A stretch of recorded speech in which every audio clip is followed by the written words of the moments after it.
আসসালামু আলাইকুম রহমতুল্লাহি অবরাকাতুহু। শবে বরাত আর বেশি দিন নেই। 2025 সালের শবে বরাতের বাকি আর মাত্র 8 দিন।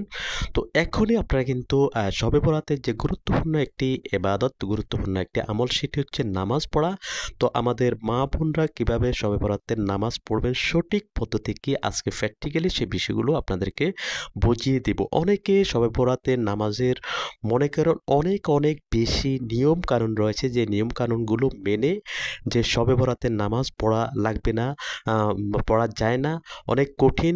আসলে বিষয়টি কিন্তু এমন না। শবে বরাতের নামাজ অত্যন্ত সহজ, আপনি যদি বিষয়গুলো বুঝতে পারেন।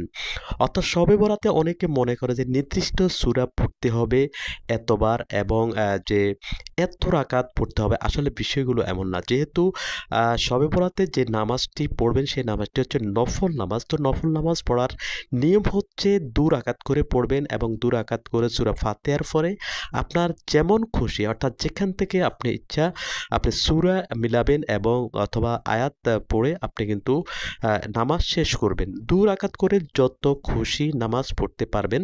নির্দিষ্ট কোনো সূরা নেই এবং নির্দিষ্ট কোনো রাকাত সংখ্যা নেই। আপনার যত খুশি আপনি চাইলে 2 রাকাত পড়তে পারেন, 4 রাকাত পড়তে পারেন, 6 রাকাত, 8 রাকাত, 12 রাকাত। চাইলে আপনি কিন্তু আরও বেশিও পড়তে পারেন, 12 রাকাত বা 16, 14 রাকাত, 16 রাকাত, 20 রাকাত, যত খুশি পড়তে পারেন। যেহেতু নফল নামাজের নির্ধারিত কোনো রাকাত সংখ্যা নেই, এবং নির্ধারিত কোনো সূরা আপনাকে পড়তে হবে না।